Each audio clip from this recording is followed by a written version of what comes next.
നമ്മുടെ സമൂഹത്തിൽ എന്തൊക്കെയോ സംഭവിച്ചുകൊണ്ടിരിക്കുകയാണ്, എന്തൊക്കെയോ മാനഹാനികൾ വരുന്നുണ്ട് എന്ന് ഞാൻ ഇതിന് മുന്നേ പറഞ്ഞായിരുന്നു. അപ്പോൾ അതൊന്നും ആർക്കും കേൾക്കാനും വയ്യ, കാണാനും വയ്യ. അപ്പോൾ നമ്മൾ മുന്നത്തെ ഹെഡ്ലൈറ്റിൻ്റെ വെളിച്ചം കൊണ്ട് ഗ്ലാസ്സിലേക്ക് അടിച്ചു കഴിഞ്ഞാൽ ഡ്രൈവർക്ക് കറക്റ്റായിട്ട് സൈഡിലൂടെ വരുന്ന വണ്ടികളുടെ വലിപ്പവും നീളവും വീതിയൊന്നും പെട്ടെന്ന് മനസ്സിലാക്കാൻ കഴിയില്ല. അത് ഒന്നാമത്തെ കാര്യം. മലയാളിയുടെ സ്വഭാവം വെച്ച് നോക്കുകയാണെങ്കിൽ വെള്ളമില്ലാത്ത ഈ അവസ്ഥയിലൊക്കെ ഇപ്പോൾ അതിസാക്ഷികൾ ഒരിക്കലും സാക്ഷി പറയാൻ വരില്ല. കാരണം സാക്ഷികൾ പ്രതികളാവും. അതാണ് ഇപ്പോഴത്തെ കാലം കൂടി. അതുകൊണ്ട് ആരായാലും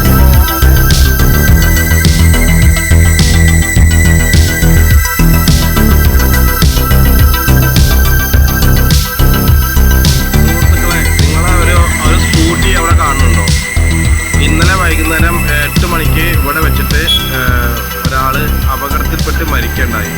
അതെങ്ങനെയാണെന്ന് വെച്ച് കഴിഞ്ഞാൽ ഈ ലോറിയുടെ സൈഡിലൂടെ അവരിങ്ങനെ ഈ വെള്ളവരുടെ അപ്പുറത്ത് കൂടി അവരിങ്ങനെ നടക്കും, വണ്ടി ഓടിച്ച് വെട്ടിച്ചിട്ടും തിരിച്ചിട്ടും ഇങ്ങനെ നടക്കും.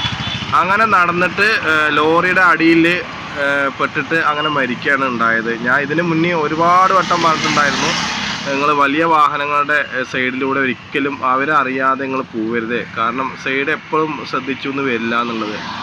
അപ്പോൾ അങ്ങനെ ആയിട്ട് അയാൾ മരിച്ചു. അപ്പോൾ ഞാൻ എപ്പോഴും പറയാറുള്ള കാര്യം എന്താ വെച്ച് കഴിഞ്ഞാൽ, വലിയ വാഹനങ്ങൾക്ക് ലെഫ്റ്റ് സൈഡിൽ എപ്പോഴും കണ്ടുവെന്ന് വരില്ല. അപ്പോൾ നിങ്ങൾ അതും കൂടി ശ്രദ്ധിക്കണം സുഹൃത്തുക്കളെ. ഇത് നമ്മുടെ കോങ്ങാട് റോഡിലുള്ള വാട്ടർ അതോറിറ്റിയുടെ മെയിൻ ലൈനാണത്. അപ്പോൾ ഇവിടുന്ന് വെള്ളം ഇങ്ങനെ ലീക്കായിക്കൊണ്ടേയിരിക്കുകയാണ്. ഒരു സെക്കൻഡിൽ ഏകദേശം എത്ര വറ്റുന്ന അറിയും? ഒരു സെക്കൻഡിൽ. അപ്പോൾ ആ വെള്ളത്തിൻ്റെ ഫോഴ്സ് കൂടുന്തോറും ഇതിൻ്റെ സ്പീഡ് കൂടിക്കൊണ്ടേയിരിക്കുക. അപ്പോൾ ഞാൻ ചെറിയൊരു കുപ്പി എടുത്തിട്ടുണ്ട്.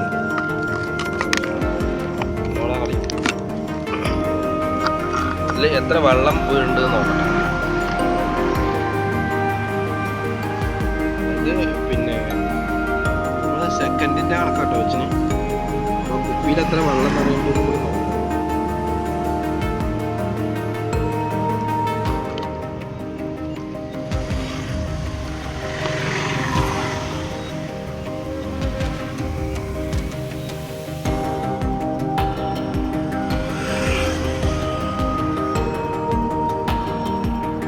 ഇത് ശരിക്കും വാട്ടർ അതോറിറ്റി ഇവിടെ ഇതിൻ്റെ വാഷറൊക്കെ വെച്ച് അടച്ചു കഴിഞ്ഞാൽ ഈ വെള്ളം ഇപ്പോൾ വെള്ളം നിറഞ്ഞു വരും. ശരിക്കും പറഞ്ഞാൽ നമ്മുടെ മലയാളിയുടെ സ്വഭാവം വെച്ച് നോക്കുകയാണെങ്കിൽ വെള്ളമില്ലാത്ത ഈ അവസ്ഥയിലൊക്കെ നമുക്ക് പല ആവശ്യത്തിനും ഉപയോഗിക്കാം. കൂടുതലും നമ്മൾ ഉപയോഗിക്കുന്നത് എന്തിനാണെന്ന് ഇപ്പോൾ ഞാൻ പ്രത്യേകം എടുത്ത് പറഞ്ഞിട്ടുണ്ടാവും. വെള്ളത്തിൻ്റെ ആ ഒറ്റൽ നമുക്ക് ഏകദേശം കണ്ടറിയാം. അപ്പോൾ ഇത് പിന്നെ നമ്മുടെ മണ്ണാർക്കാട് റോഡിലുള്ള കോങ്ങാട് മണ്ണാർക്കാട് റോഡിലാണിത്. ഇവിടെ മുക്കണത്ത് ആണ്.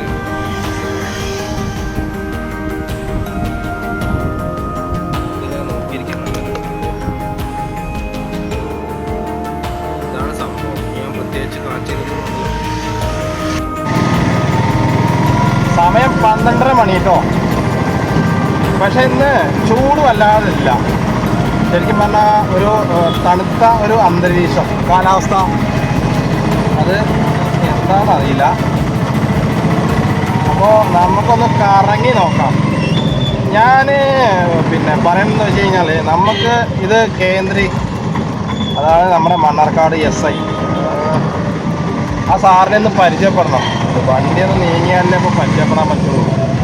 അപ്പോൾ പറയണതെന്ന് വെച്ച് കഴിഞ്ഞാൽ, ഇന്നലെ വൈകുന്നേരത്ത് ഈ പിന്നെ പള്ളിപ്പടി മണ്ണാർക്കാട് ബസ് സ്റ്റാൻഡിൻ്റെ അപ്പുറത്ത് വെച്ചിട്ട് ഒരു ആക്സിഡൻറ്റ് ഉണ്ടായിരുന്നു. അത് എന്താ സംഭവം ചോദിച്ചു കഴിഞ്ഞാൽ, ലോറിയുടെ ഇടയ്ക്കിടെ, അതായത് ഈ സൈഡിലൂടെ ബൈക്കുകാർ ഇങ്ങനെ പോണ കാണാം ചില സമയത്ത് എന്നല്ല, ലോറിയുടെ അല്ല ബസ്സിൻ്റെ കൂടെയൊക്കെ പോണ കാണാം സൈഡിൽ കൂടെ. അപ്പോൾ രാത്രി ആയതുകൊണ്ട്, പകലാണെങ്കിൽ നമുക്ക് എന്തെങ്കിലും ചെയ്യാൻ പറ്റും. പിന്നെ രാത്രി ആയതുകൊണ്ട് ലോറി ഡ്രൈവർക്ക് ലെഫ്റ്റ് സൈഡിൽ എന്തായാലും കാണാൻ പറ്റില്ല. കാരണം മുന്നിലത്തെ ഹെഡ്ലൈറ്റിൻ്റെ വെളിച്ചം കൊണ്ട് ഗ്ലാസ്സിലേക്ക് അടിച്ചു കഴിഞ്ഞാൽ ഡ്രൈവർക്ക് കറക്റ്റായിട്ട് സൈഡിലൂടെ വരുന്ന വണ്ടികളുടെ വലിപ്പവും നീളവും വീതിയൊന്നും പെട്ടെന്ന് മനസ്സിലാക്കാൻ കഴിയില്ല. അത് ഒന്നാമത്തെ കാര്യം. അവിടെ എത്ര ലൈറ്റ് കാര്യങ്ങളുണ്ടായിട്ടും കാര്യമില്ല, അതും കൂടി ഞാൻ എടുത്ത് പറയാണ്. പിന്നെ അത് മാത്രമല്ല, നമ്മളിപ്പോൾ ഇന്നലെ അദ്ദേഹം മരിച്ചു, വണ്ടി തലയിക്കട കയറി ഇറങ്ങിയെന്നാണ് പറഞ്ഞത്. അപ്പോൾ ദാരുണമായൊരു അന്ത്യം തന്നെയാണത്. വളരെ വേദനാജനകമായ ഒരു സംഭവം തന്നെയാണ് ഉണ്ടായിട്ടുള്ളത്. ഞാൻ എപ്പോഴും പറയാറുണ്ട്, നിങ്ങൾ വലിയ വാഹനങ്ങളുടെ സൈഡിലൂടെ ഒരിക്കലും പാസ് ചെയ്യരുത്, ഇടതുവശത്ത് കൂടി. അപ്പോൾ നിങ്ങൾക്കിവിടെ ബൈക്ക് കാണാൻ പറ്റും. അപ്പോൾ നമ്മൾ പൊതുവേ റോഡിൽ ക്ഷമയില്ലാത്തവരാണ്. ക്ഷമയില്ലെങ്കിൽ നമുക്ക് പിന്നെ പോകാൻ പറ്റില്ല. അല്ലാതെ ഇപ്പോൾ അതിൽ പ്രത്യേകിച്ച് വേറെ പറയാനൊന്നുമില്ല. പിന്നെ തട്ടിക്കോട്ടെ, ബാക്കി ഞാനേറ്റു എന്നുള്ള രീതിയാണ് നമ്മുടെ ഡ്രൈവിങ്ങിൽ. ഓനാരാ എൻ്റെ മുന്നിൽ പോവാം, ഓനെന്തിനാ എൻ്റെ മുന്നിൽ പോയി സൈഡ് വരാതെ പോയി, അങ്ങനെ കച്ചറ ഉണ്ടായിക്കൊണ്ടേയിരിക്കുകയാണ് റോഡിൽ. ഇപ്പോൾ വീടിൻ്റെ സ്ഥലം വേണം, അത് വേണം, ഇത് വേണം എന്നൊക്കെ പറഞ്ഞ് കച്ചറ ഉണ്ടാക്കണ മക്കളെ പോലെയാണ് ഇപ്പോൾ റോഡിൽ അവകാശങ്ങൾ നേടിയെടുക്കണം. അതാണ്. അപ്പോൾ അതൊന്നും ഒരു കാര്യമില്ല. പിന്നെ ഞാൻ ഏറ്റവും വലിയൊരു സത്യം പറയാം, നിങ്ങളിപ്പോൾ ഇത്രയും കാലം സമ്പാദിച്ചിട്ട് എന്തെങ്കിലും ഭൂമിയിൽ നിന്ന് കൊണ്ടുപോയിട്ടുണ്ടോ? നിങ്ങൾ പുതിയ കാറ് വാങ്ങണോ, പുതിയ ജോലി വാങ്ങണോ, പുതിയ മൊബൈൽ വാങ്ങണോ, പുതിയ സുഹൃത്തുക്കൾ ഉണ്ടാവണോ, എല്ലാതും ഉണ്ടാവണം. പക്ഷെ എന്തെങ്കിലും നിങ്ങൾ ആരെങ്കിലും ഇവിടുന്ന് കൊണ്ടുപോയിട്ടുണ്ടോ? അപ്പോൾ ഞാനൊരു കാര്യത്തിപ്പോൾ 5 പൈസ ഇല്ലെങ്കിൽ മാത്രമാണ് നമ്മൾ ഏറ്റവും ചെറിയവനാണ് എന്നുള്ളൊരു ബോധം നമുക്ക് വരുള്ളൂ. 5 പൈസ കയ്യിലുണ്ടാകാൻ പാടില്ല. പൈസ കയ്യിലുണ്ടായിട്ടുണ്ടെങ്കിൽ പിന്നെ നമ്മൾ അഹങ്കാരിയാണ്. അതാണ് ശരിക്കും ഉണ്ടായിക്കൊണ്ടിരിക്കുന്ന കാര്യം. നമ്മൾ പറഞ്ഞാലും നമുക്ക് മനസ്സിലാക്കപ്പെടുന്നില്ല. നമ്മൾ പുറത്തുള്ള രാജ്യങ്ങളെ കണ്ടുപഠിക്കണം എന്ന് ചില പ്രസംഗങ്ങളിലൊക്കെ പറയും ഓരോ ആൾക്കാർ. ഭയങ്കര മോട്ടിവേഷൻ കൊടുക്കും. മോട്ടിവേഷനൊക്കെ കേട്ട് കയ്യും കാലും കൊട്ടിച്ചിരിച്ച് പിന്നെ അത് സ്റ്റാറ്റസ് വെച്ച് മറ്റുള്ളവരെ കാണിച്ചിട്ട് പിന്നെ ചെയ്യണ് വേറെ, പിന്നെ പ്രവർത്തിക്കണ വേറെ. ഇതൊക്കെയാണ് നമ്മുടെ രീതി. അതിപ്പോൾ മണ്ണാർക്കാട്ടുകട നടന്നിട്ട് തന്നെ പറയണമെന്നുണ്ടെങ്കിൽ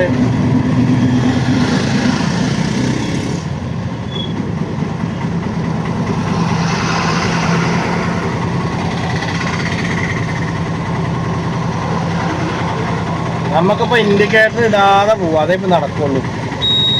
അതെന്താ അറിയോ? ഞാൻ എന്നിട്ട് ഇൻഡിക്കേറ്റർ ഇട്ടൂലേ. ഇൻഡിക്കേറ്റർ ഇടുന്നത് നല്ലതാണ് കേട്ടോ. കാരണം എന്താ വെച്ച് കഴിഞ്ഞാൽ എവിടേക്കാണ് ഇൻഡിക്കേറ്റർ ഇടുന്നത്?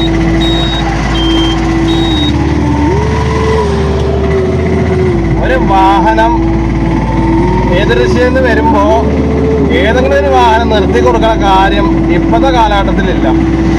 പിന്നെ ഇനിയിപ്പോൾ വരാൻ പോണ കാലഘട്ടത്തിൽ എന്തായാലും ഡ്രൈവിങ്ങിൻ്റെ പരിഷ്കാരം നമ്മൾ ആദ്യം മൊത്തത്തിൽ മാറ്റാണ്ട് പറഞ്ഞാൽ ഒരുപാട് മാറ്റാണ്ട്. ട്രാഫിക്കിൻ്റെ നിയമം മാറ്റുന്നതിന് മുന്നേ നമ്മുടെ സർക്കാരിൻ്റെ മൊത്തത്തിൽ അഴിച്ചുപണി നടത്തണം. എന്നാൽ മാത്രമാണ് നമ്മൾ കേച്ചിലാവുള്ളൂ. അല്ലെങ്കിൽ നമ്മൾ ദുരിതത്തിൽ തന്നെ ആവും. അത് നമ്മളെത്ര മുന്നിക്ക് നമ്മളെത്ര പെർഫെക്ഷൻ ആയിട്ടും കാര്യമില്ല.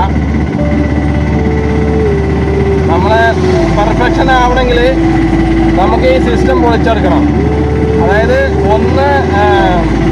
ഒന്ന് ചത്താലേ മറ്റൊന്നിന് വളമാകൂ എന്ന് പറഞ്ഞിട്ടുണ്ട്. ആര്? കുഞ്ഞുണ്ണി മാഷും കുട്ടികളും. അങ്ങനെ കുറേ ഉണ്ട്. അതൊന്നും നമുക്കിപ്പോൾ പറഞ്ഞാൽ തീരില്ല. അപ്പോൾ സുഹൃത്തുക്കളെ, നമസ്കാരം കേട്ടോ. പിന്നെ ഞാൻ പ്രത്യേകമായിട്ട് എടുത്തു പറയട്ടെ, നിങ്ങൾ ഈ വലിയ വാഹനങ്ങളെ ഇടതുവശത്തേക്ക് പോയിട്ട് ഒരിക്കലും അപകടം ഉണ്ടാക്കാൻ നിൽക്കരുത്. അതെന്താ വെച്ച് കഴിഞ്ഞാൽ ഭയങ്കര ഡേഞ്ചറായ കാര്യങ്ങളാണ്. നിങ്ങൾ ഇടതുവശത്തൂടെ വലിയ വാഹനങ്ങളെ പാസ് ചെയ്യുമ്പോൾ ആ വലിയ വാഹനത്തെ നിങ്ങൾ അറിയിക്കുക തന്നെ വേണം. രാത്രി ആയാലും പകലായാലും. ഞാൻ ഇന്ന് രാവിലെ പറഞ്ഞൊരു കാര്യമുണ്ടല്ലോ, അപ്പോൾ വെറുതെ നമ്മൾ മരണത്തിന് വേണ്ടിയിട്ട് കീഴടങ്ങരുത്. രാവിലെ ഞാൻ പറഞ്ഞിട്ടുണ്ടായിരുന്നു, ഇവിടെ പള്ളിപ്പടി വെച്ചിട്ട് ഒരു സ്കൂട്ടിക്കാരൻ അപകടത്തിൽ ദാരുണമായിട്ട് മരിക്കുകയുണ്ടായി. അപ്പോൾ അത് അശ്രദ്ധ കൊണ്ട് തന്നെ മാത്രമാണ്, അല്ലാതെ ഒരിക്കലും അങ്ങനെ വരില്ല. അത് ബൈക്ക് പിന്നെ ലോറിയുടെ അടുത്തേക്ക് പോയപ്പോൾ പെട്ടെന്ന് ബൈക്ക് അതായത് സ്കൂട്ടി സ്കിഡായിട്ട്, അതായത് ഹാൻഡിൽ വെട്ടിയിട്ട് നേരെ ടയറിൻ്റെ അടിക്ക് പോവുകയും അത് ലോറിക്കാരൻ ശ്രദ്ധിച്ചിട്ടില്ല. അത് ശ്രദ്ധിക്കാനും ചാൻസ് ഇല്ല സുഹൃത്തുക്കളെ. അപ്പോൾ അത് ലോറിക്കാരൻ്റെ കഷ്ടകാലം എന്ന് പറയാം. കാരണം ഒരാളെ മരണത്തിന് അയാളെ എത്ര ദിവസത്തെ ജോലിയാണ് പോകുന്നതെന്ന് കൂടി നിങ്ങൾ ആലോചിക്കണം. കേസും കാര്യങ്ങളും എങ്ങനെയാണ് ഉണ്ടായി, ഏതുണ്ടായി ഒക്കെ ഡ്രൈവറേറ്റ് ചോദിക്കുക. മരിച്ച ആള് ഇപ്പൊ നമ്മുടെ ഈ ഭൂമിയിലില്ല ജീവനോടെ. ഇപ്പോൾ ദൃക്സാക്ഷികൾ ഒരിക്കലും സാക്ഷി പറയാൻ പറ്റില്ല. കാരണം സാക്ഷികൾ പ്രതികളാവും. അതാണ് ഇപ്പോഴത്തെ കാലം കൂടി. അതുകൊണ്ട് ആരായാലും ഇപ്പോൾ ഞങ്ങളുടെ സ്വന്തം മാതാപിതാക്കൾ മരിച്ചു കിടക്കുകയാണെങ്കിൽ പോലും ഇപ്പോൾ മക്കള് അതിന് നേരെ കാണാത്ത രീതിയിലാണ് പോവുക. കാരണം അങ്ങനെയാണ് വരല് സാധാരണ. അപ്പോൾ നിങ്ങൾ പരമാവധി ഡ്രൈവിങ്ങിൽ സൂക്ഷിക്കണം എന്ന് മാത്രം. അത് നമ്മുടെ ഈ മണ്ണാർക്കാട് എന്നല്ല, നമ്മുടെ ലോകത്ത് എവിടെയും നിങ്ങൾ ഏത് രാജ്യത്ത് പോയാലും ഏത് നാട്ടിൽ പോയാലും നാട്ടിലെ ശീലം നിങ്ങൾ മറ്റുള്ള സ്ഥലത്ത് ഒരിക്കലും ചെയ്യരുത്.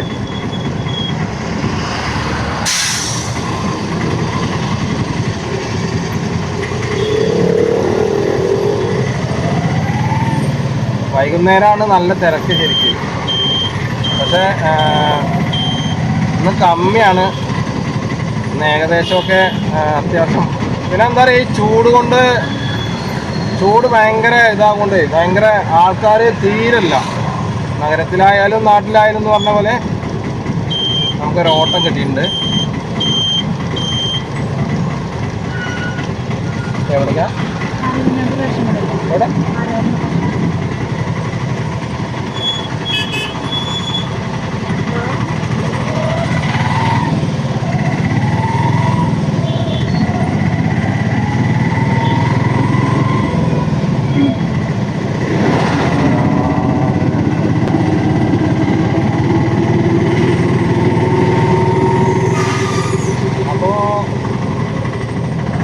അട്ടപ്പാടി റോഡിൽ കയറി. അട്ടപ്പാടി റോഡ് ഇപ്പോൾ ഏകദേശം പണിയൊക്കെ കഴിഞ്ഞ് തിരിയാറായിരിക്കുകയാണ്. അത് ഘട്ടം ഘട്ടമായിട്ടാണ് നടന്നുകൊണ്ടിരിക്കുന്നത്. അതായത് നമ്മൾ ഈ നമ്മുടെ അസുഖം തന്നെ, നമ്മുടെ അസുഖം എന്താ, വിയർപ്പിൻ്റെ അസുഖം. അപ്പോൾ ഈ വിയർപ്പിൻ്റെ അസുഖം, വിയർപ്പ് പൊട്ടുകയാണെങ്കിൽ കുറച്ച് നേരം റെസ്റ്റ് എടുക്കും നമ്മൾ. പിന്നെ ആ റെസ്റ്റ് കഴിഞ്ഞിട്ടാണ് നമ്മൾ ബാക്കി പണി തുടങ്ങുക. അപ്പോൾ വൈകുന്നേരം 7 മണിയായി സുഹൃത്തുക്കളെ. എത്ര മണിക്ക് ഇപ്പം ശരിക്കും സമയം പോണത് തന്നെ അറിയുന്നില്ല കേട്ടോ. രാവിലെ 5:30 കൊടുക്കുക കേൾക്കാം. കൊടുത്തു കഴിഞ്ഞ് കുളിയൊക്കെ കഴിഞ്ഞ് ഇറങ്ങുമ്പോഴത്തേനും 7:30 മണിയാവും. പിന്നെ 12 മണി 6 മണി. എന്താണാവോ സംഭവം, ഒരു പിടുത്തവും കിട്ടുന്നില്ല. ഒന്നുമില്ല. നമ്മുടെ വഴിയിൽ റോഡുകളിൽ നിന്ന് ഒരു ഈച്ചയും കൂടി ഇല്ല അറിയില്ലേ. എന്നിട്ടല്ലേ ആൾക്കാർ ശരിക്കും പറഞ്ഞാൽ നമ്മുടെ സമൂഹത്തിൽ എന്തൊക്കെയോ സംഭവിച്ചുകൊണ്ടിരിക്കുകയാണ്. എന്തൊക്കെയോ മാനഹാനികൾ വരുന്നുണ്ടെന്ന് ഞാൻ അതിന് മുന്നേ പറഞ്ഞായിരുന്നു. അപ്പോൾ അതൊന്നും ആർക്കും കേൾക്കാനും വയ്യ, കാണാനും വയ്യ. അപ്പോൾ നമ്മൾ അനുഭവിച്ചുകൊണ്ടേയിരിക്കുക, അത്ര തന്നെ എന്ന് പറയുള്ളൂ. എത്ര സമയത്തിൻ്റെയും കാലത്തിൻ്റെയും പ്രത്യേകതയൊന്നുമില്ല. പിന്നെ ഇപ്പോഴത്തെ വാഹനങ്ങൾ എങ്ങനെ അറിയോ, സൈഡ് കട മുണ്ടാണ്ട് വരും. മറ്റേ മീശമാധവല് ജഗതി മറ്റേ മിലിറ്ററിക്കാരൻ്റെ പെണ്ണുങ്ങളെ പിന്നെ രാത്രി കാണാൻ പോവില്ലേ, അതേപോലെ സരസു അധികം ബൈക്കുകാരും കാറുകാരുമാണ്. ബസ്സുകാരാണെങ്കിൽ ഹോണെങ്കിലും അടിക്കും. പിന്നെ KSRTC-ക്കാർക്കും ചില പ്രശ്നങ്ങളുണ്ട്. അവരൊന്നും മുണ്ടാതെ വരുന്നതാണ്.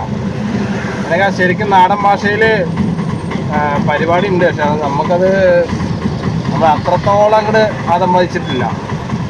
അല്ല, ഇൻഡിക്കേറ്റർ ഇട്ടാലും പിന്നെ അവർ സൈഡ് കൊടുക്കാൻ തയ്യാറല്ല. അപ്പോൾ അങ്ങനെ ആശുപത്രിപ്പടി എത്തി. ആശുപത്രിപ്പടിയിൽ നിന്ന് നമുക്കും പോവുക തന്നെ, അല്ലാതെ എന്താ പറയുക. നിങ്ങൾ ഇൻഡിക്കേറ്റർ മസ്റ്റായിട്ട് ഇടണം കേട്ടോ. കാരണം എന്താ വെച്ച് കഴിഞ്ഞാൽ ഇപ്പോഴത്തെ ഓരോ കാലങ്ങളും കാര്യങ്ങളും നമുക്ക് അറിയണമാണ്. അപ്പോൾ ഇൻഡിക്കേറ്റർ ഇട്ടിട്ടില്ലെങ്കിൽ മറ്റോ വന്നിട്ട് താങ്ങി പിന്നെ ചിലപ്പോൾ കത്തിക്കുത്തും വെട്ടും കുത്തൊക്കെ കിട്ടും. അതൊക്കെ ഉണ്ടാവും. അതൊക്കെ ഇപ്പോൾ നടന്നുകൊണ്ടിരിക്കുന്ന കാര്യമാണ്. പിന്നെ ഇതിൽ ഏറ്റവും പ്രധാനമായിട്ടുള്ള കാര്യം എന്താ ശരിക്കും നമ്മുടെ കുടുംബത്തിലെ സ്നേഹം, വിശ്വാസം, ബഹുമാനക്കുറവ്, ഈ 3 കാര്യങ്ങളില്ല. പിന്നെ ഞാൻ എന്താ പറയട്ടെ, നാലാമത്തത് ദൈവത്തിൻ്റെ അടുത്തുള്ള ആത്മാർത്ഥമായ പ്രാർത്ഥിക്കുന്നില്ല. ഒക്കെ ഒരു എന്താ പറയുക, ഒരു അഭിനയം മാത്രം. ദൈവത്തിൻ്റെ മുന്നിലാണ് നമ്മൾ അഭിനയിക്കുന്നത്. അവസാനം പിടിക്കപ്പെടുമ്പോൾ നമ്മൾ വലിയൊരു വലിയൊരു സംഭവമാവും. ഞാൻ ഇൻ്റെ കാര്യമല്ല കേട്ടോ പറഞ്ഞത്, നമ്മുടെ നടക്കാൻ പോണ കാര്യമാണ് പറഞ്ഞത്.